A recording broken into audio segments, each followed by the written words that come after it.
We are now live on Channel 8 and YouTube. Please tell us when you have a quorum so we can get started.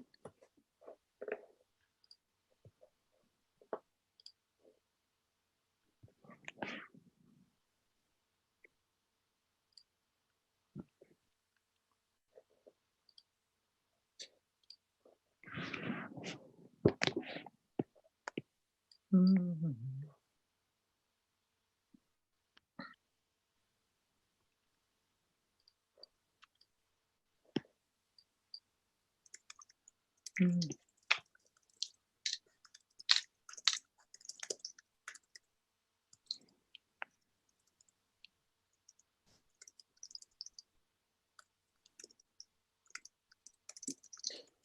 not getting a voice right now. Anybody hear me? Yes, we can. Oh, you can? Okay.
Hey, Lori, it's John.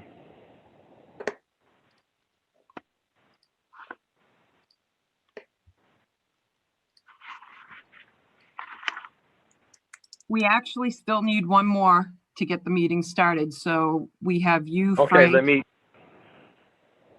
Did you get Charlie yet? I haven't gotten a hold of Charlie. I don't have his number. Okay. 1 second.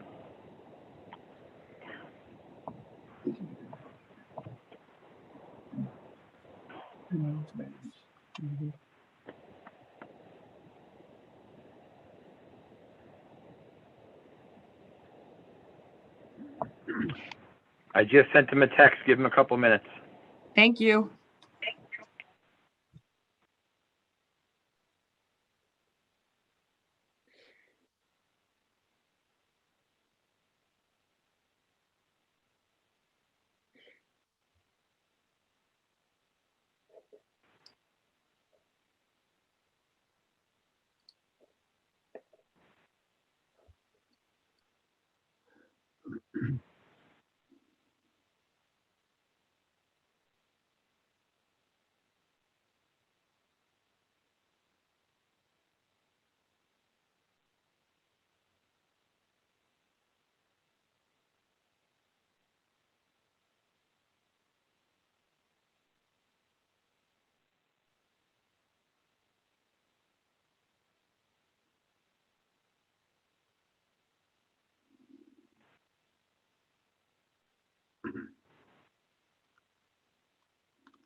Charlie's coming.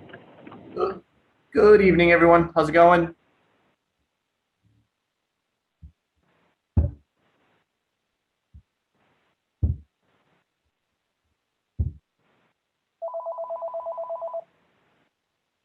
Okay, so we now have a quorum. We have Frank, Dennis, Charles, and John. Thank you.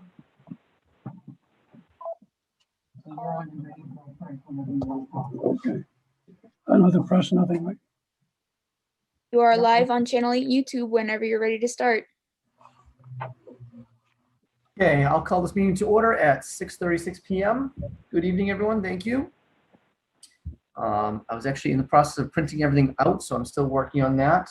So I'm going to defer to Lori for a couple minutes while I get all my paperwork in order. What's our first agenda item? We actually have Dudley Rd on the agenda. It's an easement request by Mr. and Mrs. Lisenbee. And we actually have Paul Montero on. He can speak to it. Okay. Excellent. So if you would give us a little information, please and thank you. Mr. Montero? Yes, we're here. I'm Good here with evening. my, Welcome to the planning board. So if you want to just kind of bring us up to speed and let us know what's going on. Julie and Dennis decided they should relocate the easement that they have that was recorded in 1967 to Teddy Fur's property, and they worked it out with Teddy Fur, so they're all in agreement. And if you look at the map, it just follows the property line instead of going instead of going through a tree and the fence that they had built there.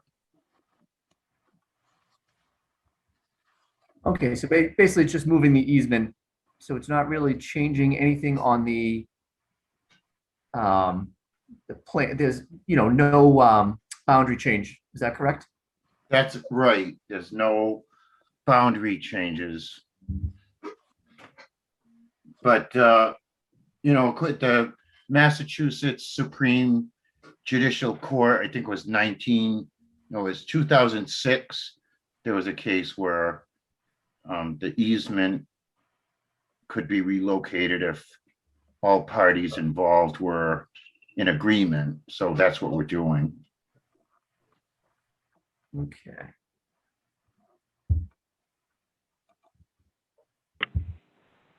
Anyone from the board have any questions? Appears that the width of the easement is going to remain the same 15 feet. Yes, that's correct. Okay. It should say it on there. Yeah, it does. Okay. Yeah, it says from the top where the notes are off the side, it says relocated easement 15 feet wide. Mr. Carroll?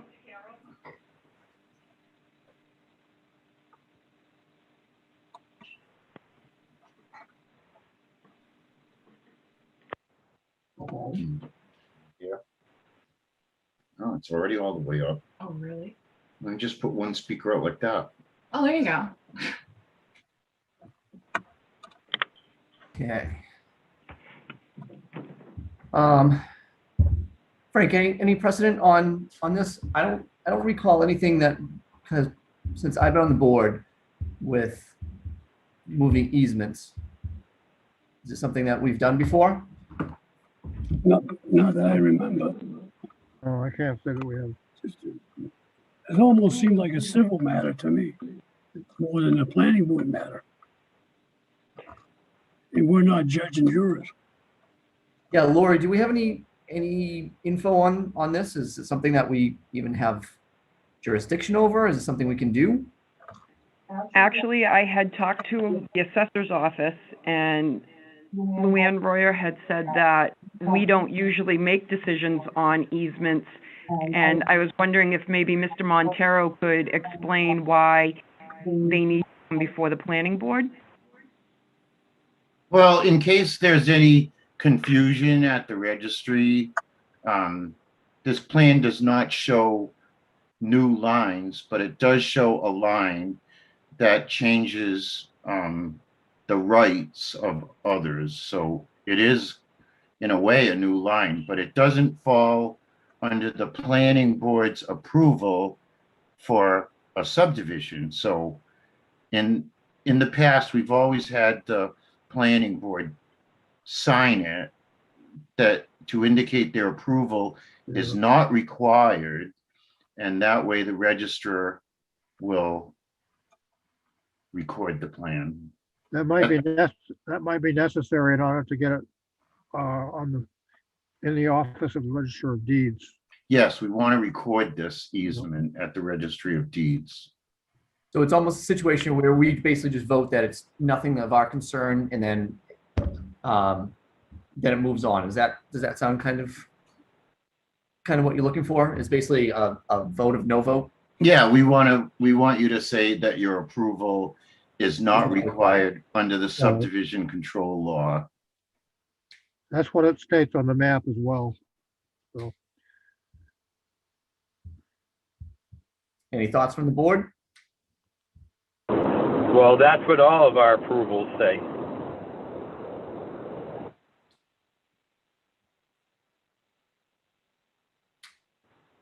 So, I mean, I guess if the board so chooses, I would entertain a motion to basically entertain a motion that states the change of easement is something that is not on our purview, and anybody can jump in anytime they want to. I'll make a motion that we sign acknowledging this change of the right of way. Another, excuse me, another issue, when reading at number 2, order of Templeton Light to relocate a pole. We can't tell Templeton Light what to do. That's their decision. Well, that would be something that would have to be negotiated, I assume. Well, that's still a civil, that's not our negotiation. No, but It's saying, all we're doing is assigning to acknowledge that this change has been made. It says we don't have. I don't think we have to sign anything. We can comment the file, or we could make a motion and not sign anything. That the planning board's been advised of the lots, the changes in the easement, and we don't have any issues with it. But easements and right-of-way have nothing to do with approving an A&R or changing lot lines. Because none of the lot lines have changed. It's just, the Crucials decided they didn't want to let them use that entrance anymore. Right, so basically we're just voting to say that it's not affecting anything under the planning board purview, and so that we have no jurisdiction over it.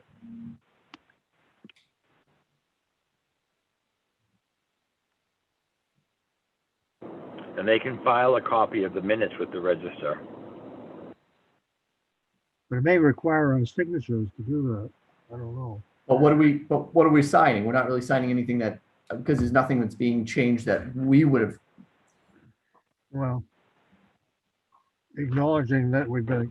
An easement is usually something handled by an attorney and an engineer, and typically does not require, that I can think of, the board's approval. It's an easement.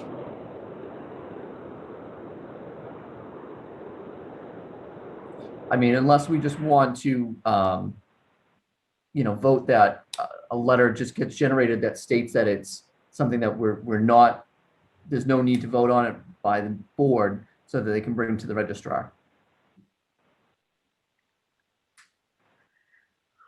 Well, they can take it as it is to the Board of Registrar, and if they have to, they'll have to come back and get signatures from us. We worked in New Salem, Massachusetts for the, it was some municipal light corporation. We made easements for the broadband network that they planned through the state forest, and we had several easements. They all went to the planning board. The planning board signed them, indicating that their approval is not required. But like I said, when you're creating an easement or you're changing the line of an easement, you're creating a line that affects the rights of people. So that's basically what we're doing. We're kind of creating a line. It's not a property line, but it doesn't come under the subdivision control law. So we would like an indication from the planning board that your approval is not required under the subdivision control law. And I think your signature would do that. I tend to think that's true. At least it shows that they've gone through the process of informing us of this change, and even though they don't require our approval of this. Well, Dennis, I think you were making a motion as to that. I did make a motion that we go ahead and approve this, or sign it rather, even though we don't need to approve it. You don't have to sign it either. Well, What are we signing? This lot's been all done years ago. Right. I think, Dennis, if you kind of clean up your motion a little bit and just basically say that we're going to create a letter that says we don't need to sign anything. We're signing something that says we're not signing anything, basically, that says it's outside of the purview of the planning board. all right, I'll change my motion to to say that we acknowledge this change right away, but we don't have to sign to approve it. Is that Sounds better. okay? And if they have to, they'll just have to come back and get signatures. Well, I think that's what's going to happen. If it goes to the registry without the signatures, Right, I think Then that's it's- probably going to be true, but they're going to send it back, and then I'm going to come back and ask you to sign it again. So just change the motion to the board will sign the blueprint, which is an acknowledgement that we don't require, it doesn't require our approval. that's what I originally thought. That's fine. That's a good motion. Which one? The one I just said. So we will sign it then or not? Well, so for me, it does, so in my opinion, our It sounds like signatures don't mean anything because the only time we sign a blueprint is if they change boundaries, exactly. not lines, not easements. You know, if they change a boundary, if they cut into a curb of a roadway, that could possibly require, a special permit depending upon where it is. But I mean, if it appeases the person requesting it, that we sign it acknowledging that we have no authority, okay. Yeah, I think that's essentially what it's all about. So I'll go back to my original motion that we sign this even though we don't have to, and we can allow these people to go on their way and complete this arrangement. Do I hear a second on that motion?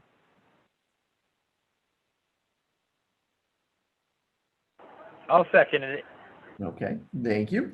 Any discussion on that motion? Seeing none, I'll do roll call. Dennis, Yes, John, Yes. Frank. Yes, I will also vote in the affirmative. So motion passes. So we will grant you some signatures and hopefully send you on your merry little way. Well, thank you very much. You're very welcome. okay, don't. Thank you. Enjoy the rest of your evening. Mr. Montero, Yes, I will contact you as soon as I get the signatures for you. okay, that would be great. Thank you very much. All right, we're leaving now. Excellent. Enjoy. Thank you. Okay, Lori, what do we have next on our agenda? The only other item on the agenda is Deer Ridge. Okay. Oh, he's back again, huh? He's unrelenting, huh? He won't let up. I hear we're making progress though. We're getting, the list is getting smaller if I'm not mistaken. And do we have anybody from Whitman and Bingham to join us? Yep, Wesley Fliss, Whitman and Bingham Associates. Good evening. How you doing, guys? Okay. I'm going to give you the floor for a few minutes if you want to kind of bring us up to speed and let us know how we've been progressing on everything. Sure. So I issued the latest peer review letter today. We received the plans a few weeks ago. We've whittled the letter down to, I don't know, I want to say a dozen items that either have to be voted on by the board for waivers, possibly discussions about conditions of a favorable decision if that's where the board's moving with this. And there's, I believe, 3 or 4 items that just need action by the applicant's engineer, provide additional information, just to clarify a few more items in regards really to the drainage, and then a couple details associated with the drainage. And then, like I said, a lot of it has to do with final waivers that need to be voted on by the planning board, and then possible discussion about conditions of a favorable decision if the board moves in that direction. And I can go over those items if you want to. When I sent over the letter, I highlighted the items for the board's discussion in yellow, and I just highlighted the items for the applicant's engineer in blue that they needed to, like I said, there's probably 4 or 5 items that they need to just provide some additional information for that. And so if you want, I can go over that if the board wants to move in that direction. I'm not sure whether the board wants to. I think we should cover some of these. Agreed. I think, yeah, if you wouldn't mind going over some of that. Sure, we can do that. All right, so the first one in our letter is item number 4. And so it was talked about before that the applicant has talked to the different department heads in the town. And I know there's some other state permits or and even a federal permit that needs to be granted. And so we just suggested that the board condition the approval that the applicant is required to obtain all applicable local, state, and federal permits. And I think it's a pretty standard condition, and I'm not sure. I know this is, I think, the first permit under this town bylaw, so I'm not sure if there's a boilerplate yet of conditions, but this is something standard that most boards will put on an approval to make sure that the applicant is required to get all other permits. The next one, I'm not sure. Like I said, I think that's pretty standard. I'm not sure any of the board members have any comments on that one. I think that We're good, right? should be done. Yep. The next item is item number 5 on our letter. Really had to do with the offsets for the buildings between each other and also along the property lines. Because of the way the site is, it's narrower as you come off of Baldwinville Road. And so we just suggested that the board put a condition on here that, and I'm not sure when the units are sold, I know that's going to be one master piece of property, but when the units are sold to the different owners, that's something to be placed in the deed that they know that there are offset requirements to the property lines, but also between each units, such that if an owner of the building wants to put an addition on, that they're not in violation of any of the offset requirements under this zoning bylaw, because there are specific requirements under your manufactured home bylaw. I'm not sure. I think this should be a condition that something be placed on the deeds such that 3 homeowners down the road, somebody starts putting an addition on one of these homes, it starts putting one of these homes in violation. I certainly think that should be required. Like I said, it's just something that's, it just makes it easier to enforce, I think, for the bill inspector down the road too. Because obviously, you know, it's probably going to change hands for, you know, years and years down the road, and that there's no way to track that as if it's in the deed. The next one is item number 7. There was conversation about, obviously the park or the development's going to be privately owned and maintained. And so that's something that I think that we think the board should make a condition of approval. That if it's a favorable approval by the board, that it be stated that the roadway and utilities be privately owned and maintained in perpetuity of the project. Such that 20 years down the road, the homeowners don't come and try getting the town to take over the road. Obviously, the intent of this is to be a private development. When you're talking about maintaining that in perpetuity, how will that be maintained or managed? It's up to Alan, I don't know if you want to mute yourself. My guess is going to be an association put into place.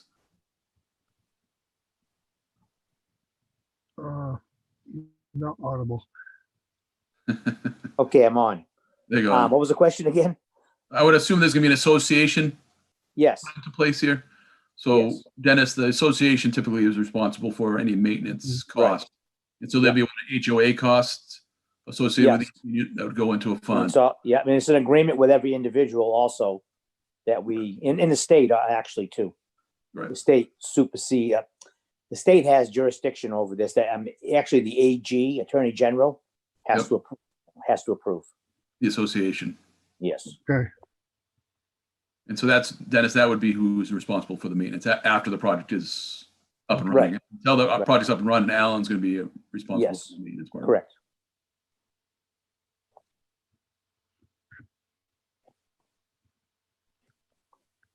So the next item would be item number 8, having to do with a condition such that the proposed street is not extended in the future.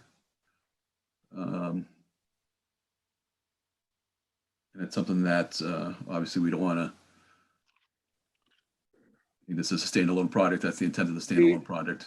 well, So the back end of this lot is going to be referred to as the recreational area. or open space, and we'll get to that in one of my other comments. That's going to be something. Would there be any need possibly to have to extend the road to accommodate any of that or not? Not to the open space. There's No. there's wetlands that bisects the property anyway, so you'd have to Okay. get into That's right. too. a wetland crossing and so forth. So I think the intent here is for Alan to use this manufactured home to get the number of units that he's looking for and the 4 acres in the front, so he doesn't have to cross the wetlands. Right. Okay, So there's a trade-off there. okay. I forgot about the wetlands. And so again, and so I don't know if Lori, if you're going to be the one drafting the decision for the board at that time, but I could send you this in a Word document so you can copy and paste the highlighted sections out of there if that makes it easier. Thank you.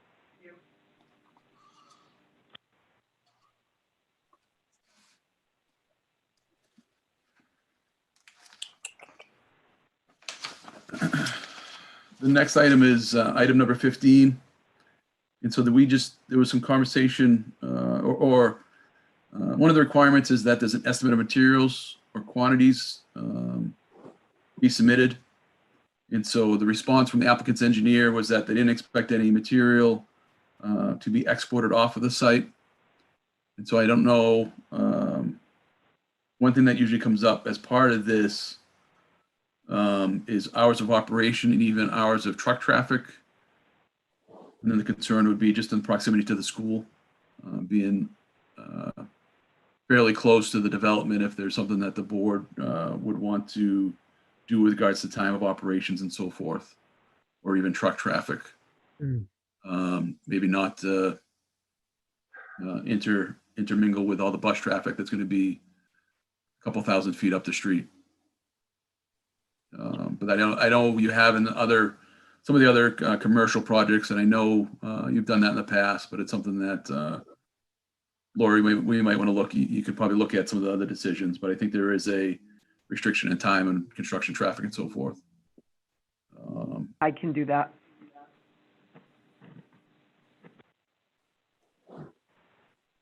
Number 16, the applicant has requested a waiver. I think it was, I'm not sure if it was voted on at the last meeting specifically, but it was a waiver from the development impact statement. I can't remember if the board voted yes. I'm pretty sure they voted, or were going to vote to not make them do it. I'm not sure if the waiver was actually voted on or not. But that might have to be something that when you get to the point of the decision that is at least listed as a waiver. And the board may have to officially vote on it at that point. That actually was voted on. Okay. All right. The next item is item number 17. And I know, Dennis, we just touched on it with regards to the open space. And so in your regulations, it talks about parks and a percentage of the land being put aside for a park. And I know the intent here is for the back 16 acres to be left as open space. And so we weren't sure if it just needed to, a waiver needed to be voted on, basically not to have a park in lieu of the 16 acres of open space. And I know the board hasn't required parks in the past because it becomes really a maintenance issue and who owns the park after the project's done. And in this case, bisecting the open space. So how are you going to get to the park if it's all wetlands? correct. You would have to do a crossing with through the Conservation Commission, maybe a wooden bridge or something like that. It just becomes Maybe that's something we should. logistically, it becomes more difficult. So I don't know if it's something that the board would want to just take the 16 acres of open space and just make sure it's deed restricted that they can't do anything on the open space, but Just keep it natural and just yep, as is. and keep it owned by the association. I also want to consult with parks and cemetery recreation about this. Yeah, you can have a conversation, but a lot of times you don't want to take it as a town because then it comes off the tax roll. Not that you'll get a ton of tax money on the 16 acres of open space, but Still more than what if you take it off. correct.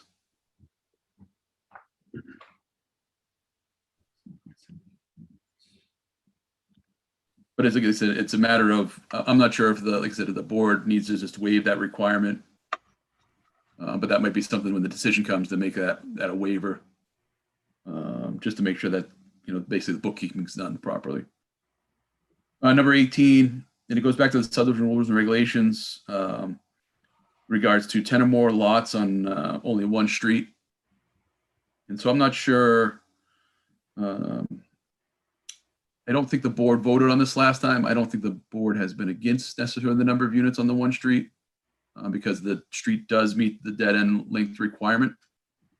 And it does kind of fit in the mold of what the manufactured home projects bylaw is.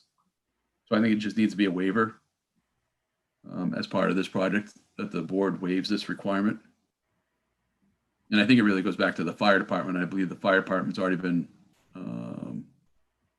given their opinion on the project. Is that correct, Lori? The fire department was actually okay with it, and I think they may have voted on that at the last meeting. I have to check. Okay. And it kind of goes in conjunction with one of the other changes they made. They did make the cul-de-sac bigger to make sure that it's big enough for the fire equipment. So I think that was something that kind of a good offset there with regards to the fire department.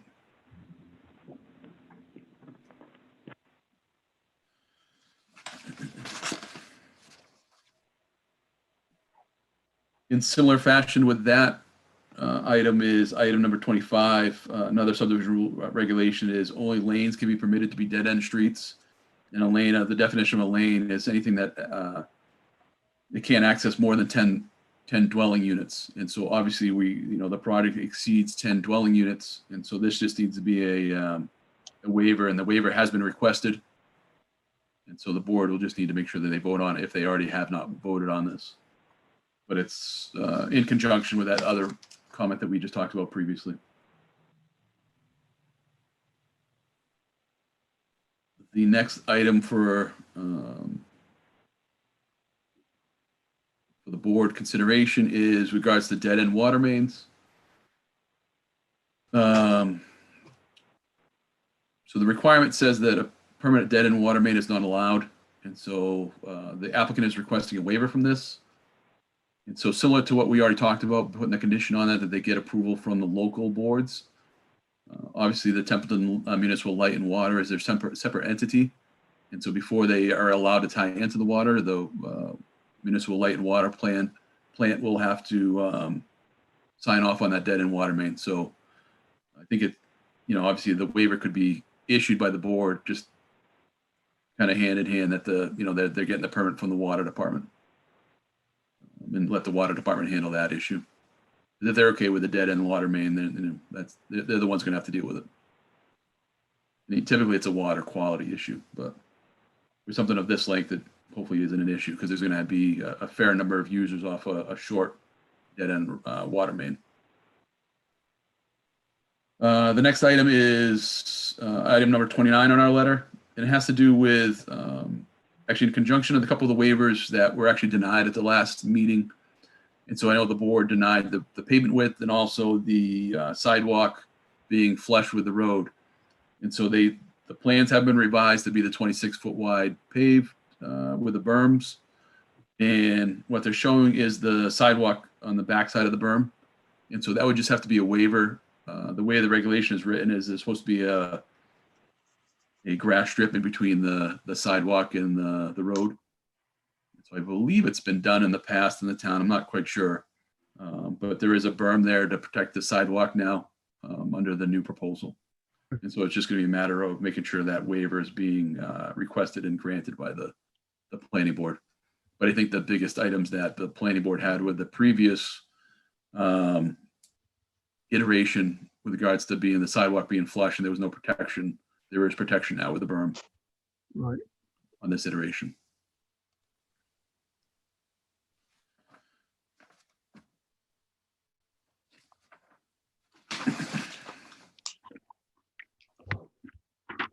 The next one had to do with monumentation. The regulation is for monumentation along any new road. Because there's no technical right of way being constructed or being laid out with the street. There's really no monuments to be that should be put in. And so they're asking for a waiver on that, which is consistent. They did actually, most of the property corners are pinned now, and they did agree to mark the only corner that's not pinned, which would be the right front corner. And so that's something in part of this is that the next item is item number 34, and that's really the next item that we suggest that a condition be placed on there that the applicant does install that monument there in the front right corner, just so that all the property markers of the entire site are marked for the abutters. So there's no question about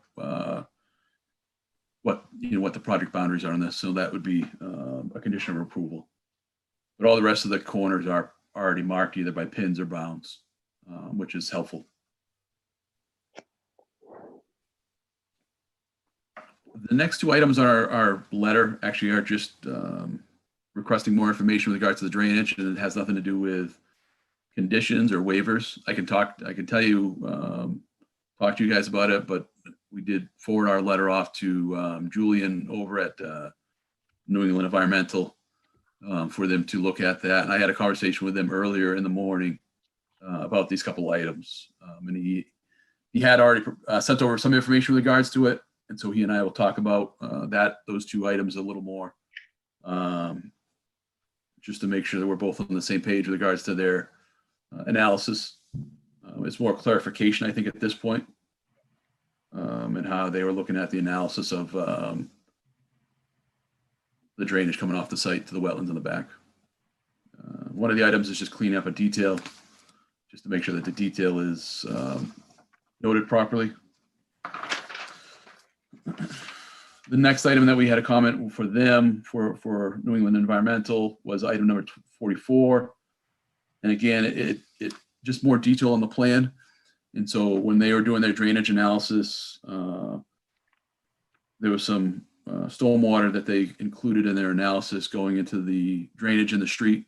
So now there's catch basins, 4 catch basins in the new street that they're proposing to service the development. And so we just asked for more detail being shown on the plan that coincides with the assumptions they were taking with regards to the drainage.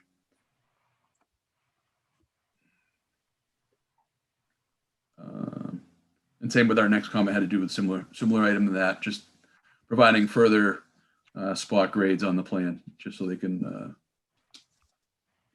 further define what they want, where the water should be going after the project's done.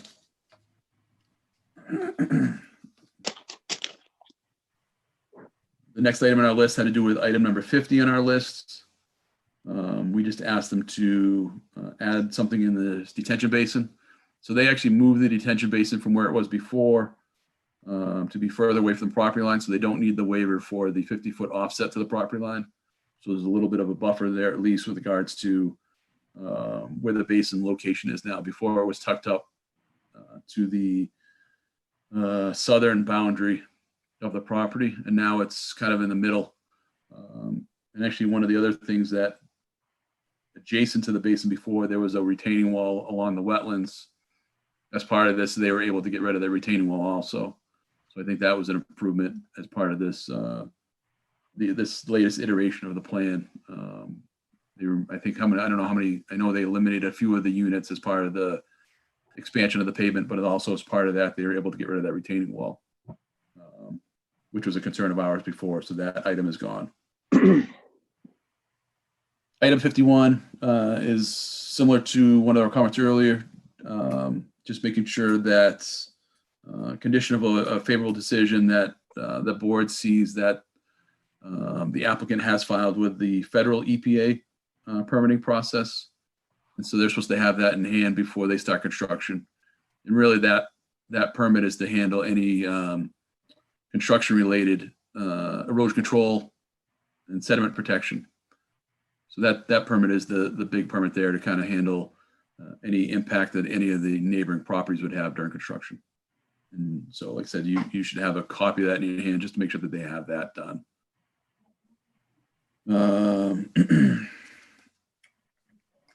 I'm going to skip over one of the items. Just go to item 56 real quick.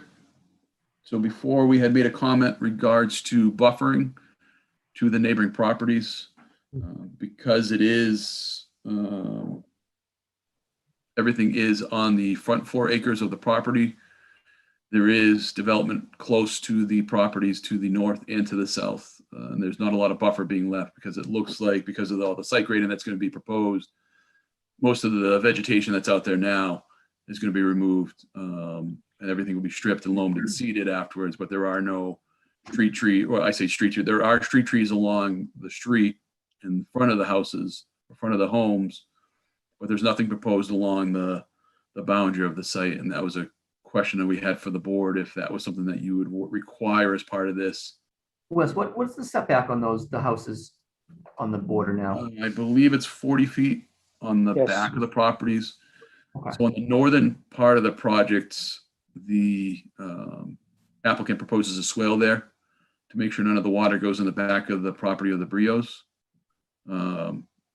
And so they put a swale there to direct the water away from that area to the wetlands.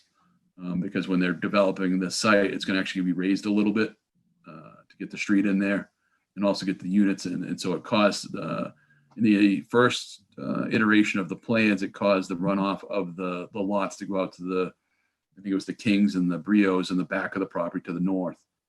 And so now there's a swale along there. And so basically everything that will have to be clear cut to get that swale to be graded in, and the yards to be graded.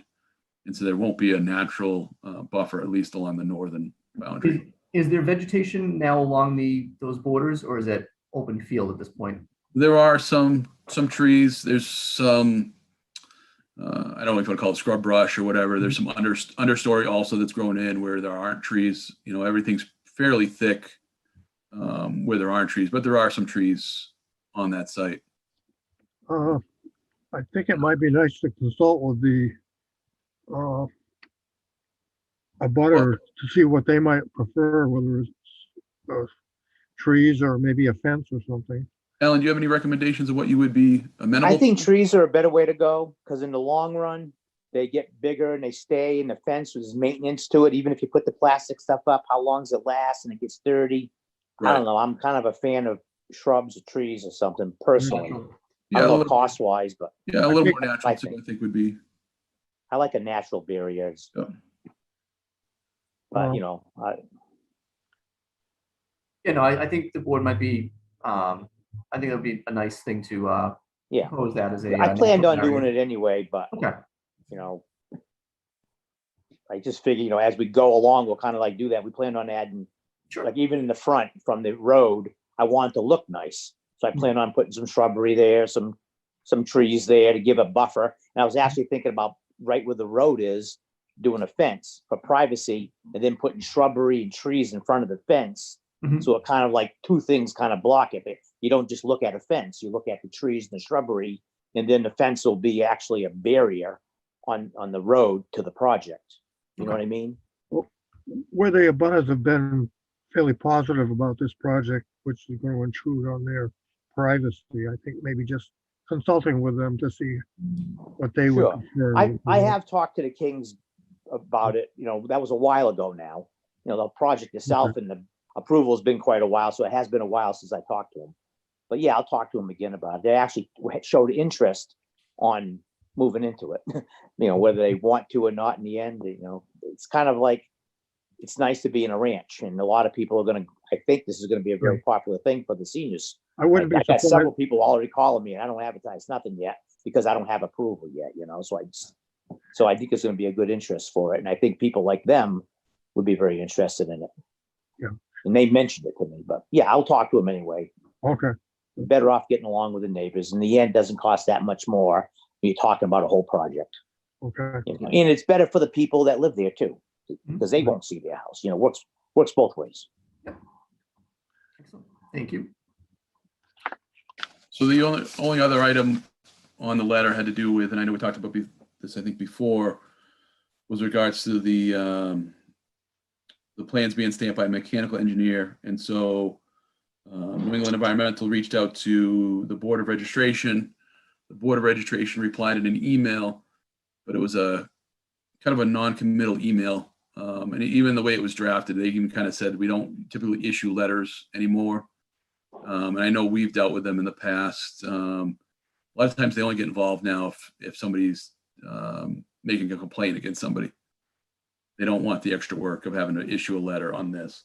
So what they did is and I don't know if the board had seen it in Julian's letter a month ago, but there was an email in the back of that letter. And basically the board had sent over just links to their rules and regulations regards to how mechanical engineers can technically stamp plans that typically civil engineers do stamp, as long as they provide the necessary experience information to, I guess, the board in this case, because that's basically what the email said, is really going to be up to the planning board to make the decision, is how they left their email. And so I know Julian's not on tonight, but I know he did provide you that information regards to the resume of Mr. Best in the past, and also with regards to his letter. And so I think it's just going to be up to the board with regards to that. But from a standpoint of everything else in the technical aspect of the plans, I think like I said, there's a couple of things that they just need to clarify. But we've taken care of, or they've taken care of the majority of the technical items. Now it's just a matter of waivers and conditions. And I'm not sure how the board would handle that. I'm not sure if it's something they would handle tonight, or if they would draft it and handle it in 2 weeks, or how that happens. So. Any thoughts, comments, questions from the board? Yeah, I got a couple of questions. Sure.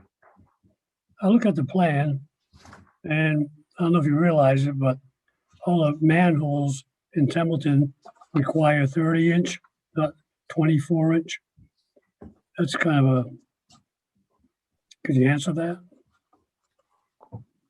I personally can't answer it. No, and that's where I guess that if it's a sewer manhole, the sewer has to be approved by the sewer department before they install it. What I'm saying, because they did the Bonneville Road, and they bought all 24s, and the sewer department had them change them all to 30 inches. Yep. So And so So, right. You gotta correct. speak up now rather than Yeah. after the fact. Oh, I'd rather know now than later, that's for sure. Yeah. Just, Okay, let me just make oversight or notes of this whatever. stuff. That's for Another- sewer? I'm not sure drainage too, but I know the sewer department for sure. Yeah, 30 inch, huh? 30 Right. years. It's not many towns require that, but Yeah, Templeton they do. does. Yeah. For 30, 40 years. Okay. Another question I had is, on all these inspections, Alan, have it be water, sewer, electric, Mm-hmm. the road, I know it's a private development, but is the town gonna inspect the sewer, the water? Yes, That's, I mean, they're gonna give you the okay, you can cover it? yes, they'll be, yeah. Okay. The electrical pretty much inspects their own. You're I right. dig the trench, I put the sand in and they do it and they pretty much inspect their own, just the way that The is. other- The other utility will be inspected by the, okay. The sewer's got to and the water's got to and, yeah. Okay, and one other question is, I know in our bylaws way back,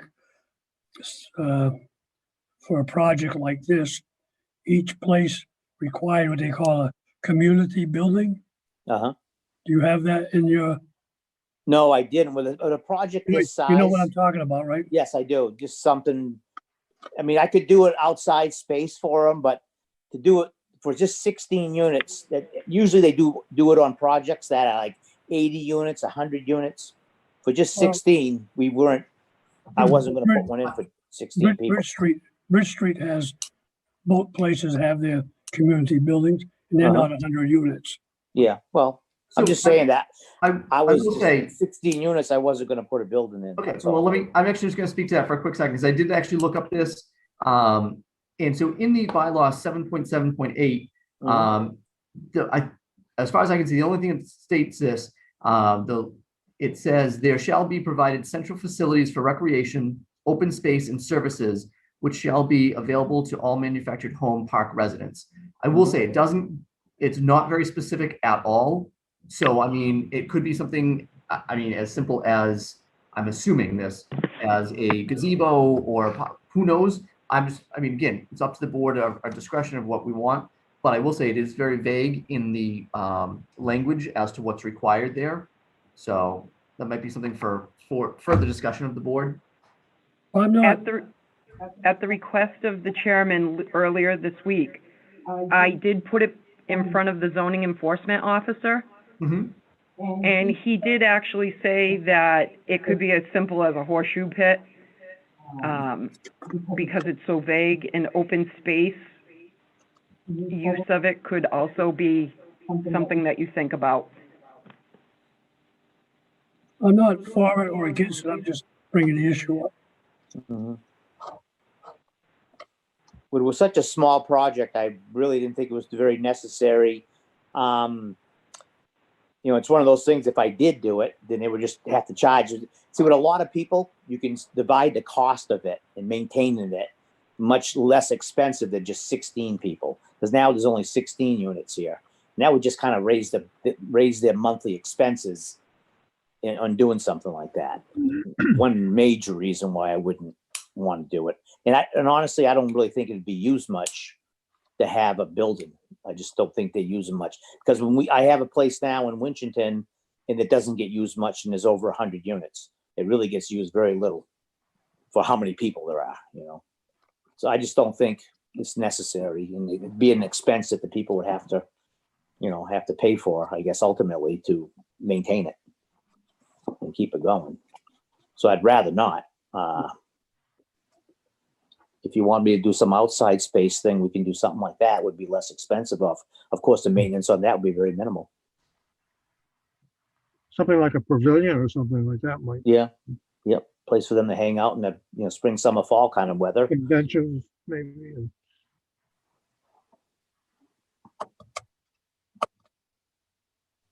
That's all I got at the moment.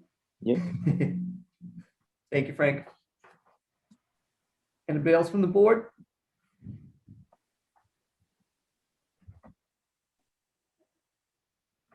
Okay.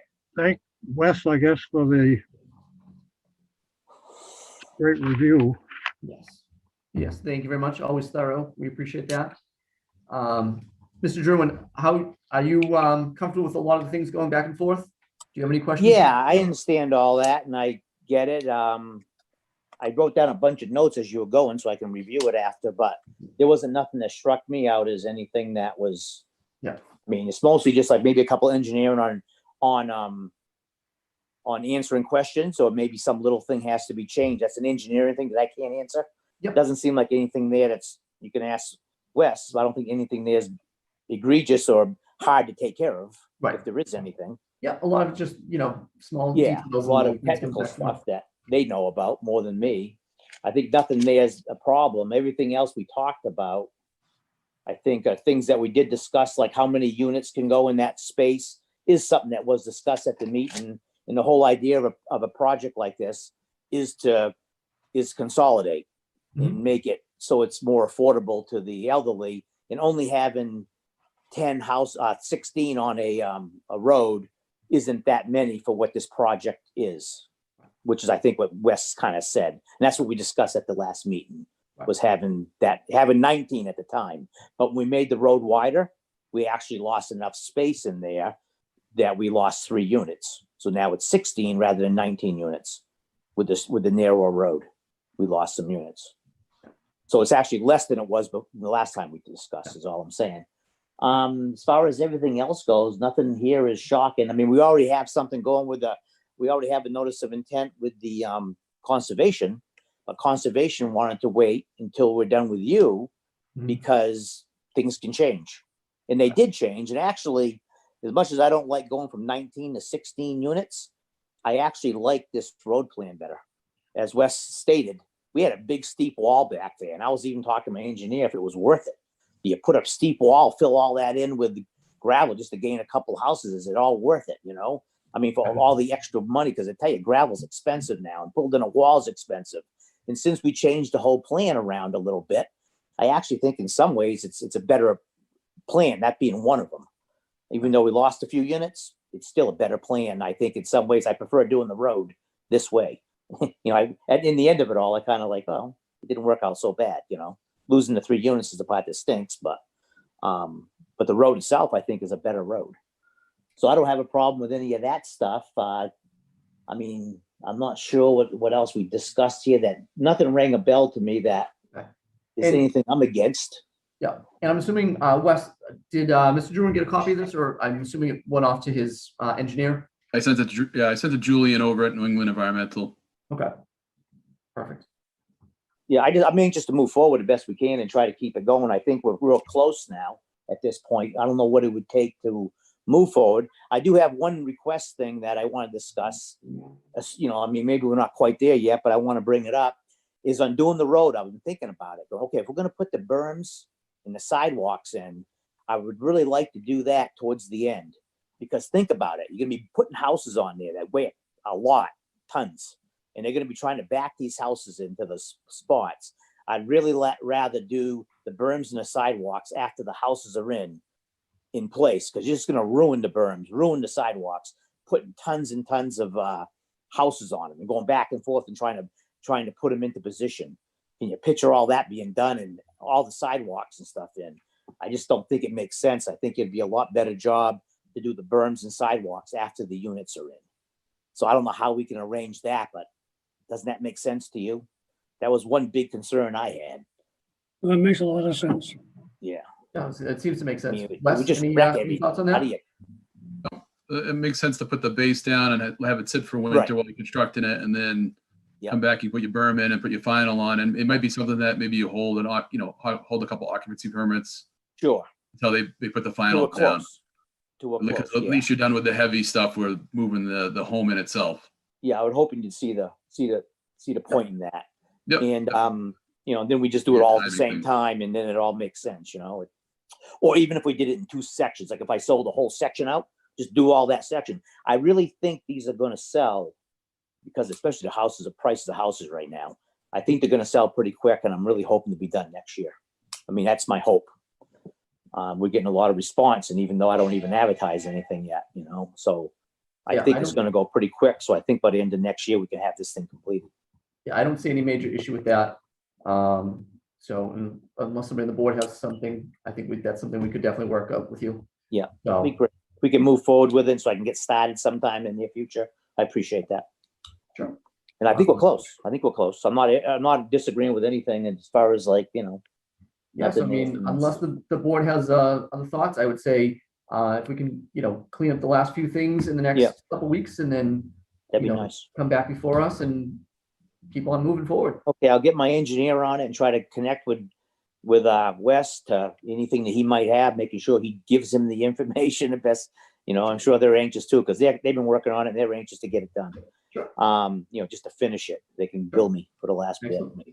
Any last thoughts or questions or comments from the board? Yeah.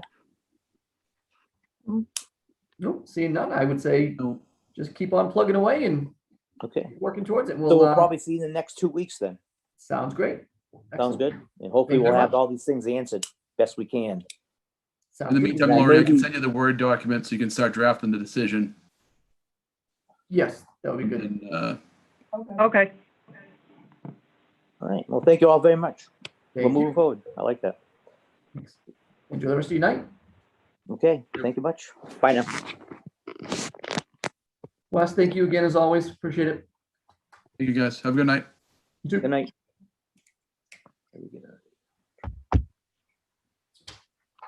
So. I see. I have your next meeting as May 11th. Yep. So, And sounds good. that's it. Any new business? Anything else from the board? Seeing none, I'll entertain a motion to adjourn. I'll make the motion to adjourn. Sounds good. We are adjourned. Everyone, thank you very much. Appreciate it. And enjoy the rest of your evening.